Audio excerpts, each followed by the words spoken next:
So this will be the second collection video that I've posted.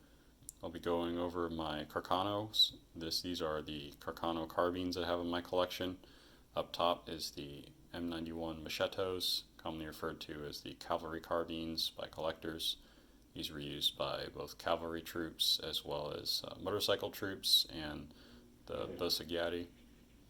And on the bottom is the M91 24 TS, which was used mostly by special troops such as truck drivers, artillery crews, stuff like that, where the full-length rifles didn't really make sense. Let's go ahead and take a closer look at them. So the carbine on top here, this one's dated 1917. As you can see here, this one was made in the Brescia factory. This one's got a pretty dark stock.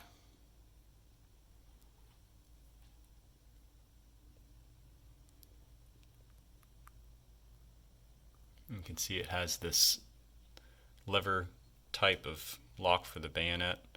So basically you would lower this lever in order to pop the bayonet out, and then you would lift it up to tighten it and lock it in place.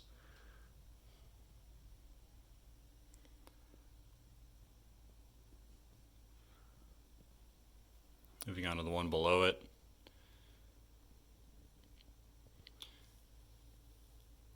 This one's a 1917, also made in the Brescia factory. See here, it has some other stamps on there. And on this one I put some chalk in the distances here for the rear sight. Definitely a pretty ambitious rear sight there.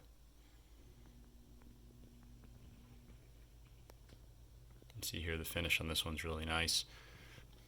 This one I got from Royal Tiger in their recent import of the Carcanos from the Italian cache. This one came from PSA when they used to have them. And this one's another one from PSA. This is a really nice one. I took this one to the range and shot it, and it was just dead on.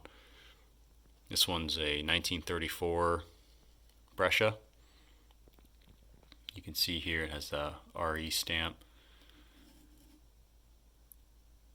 You'll see these Roman numerals in the 30s and 40s, and that signifies the number of years that Mussolini was in charge of the country.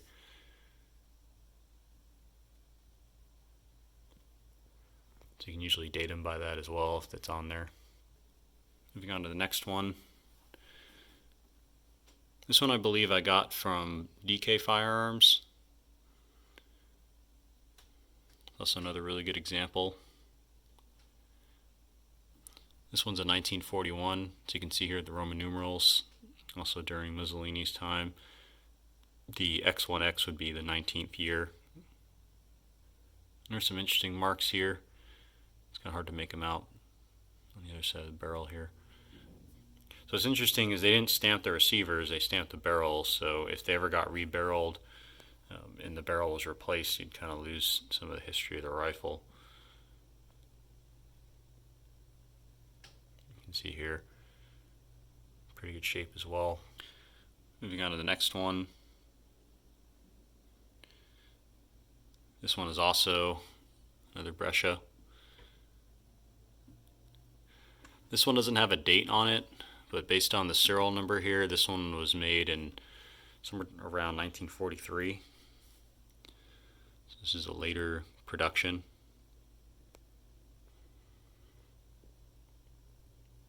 Also in pretty good shape. A lot of these were refurbished after the war by the Italian police. You can see this is the 91 24 TS. You can see that this is definitely refinished. You can see some of the markings in the wood. It has an original date of 1929, and this one actually came from the Terni arsenal.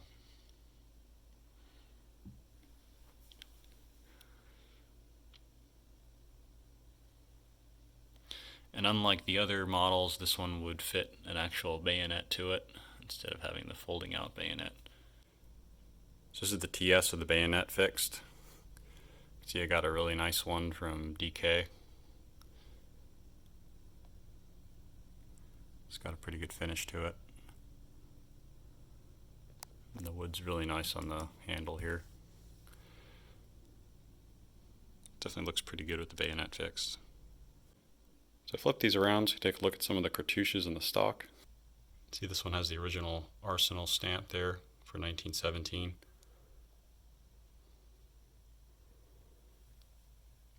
This one's kind of hard to make out,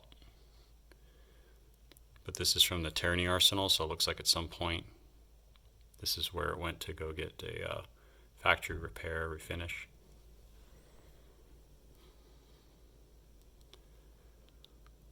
And this cartouche is kind of worn out. It's hard to read.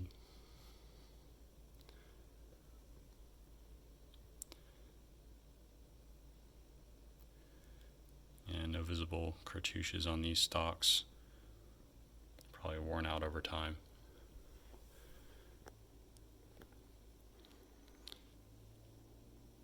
You can see the stocks on these are in really nice shape.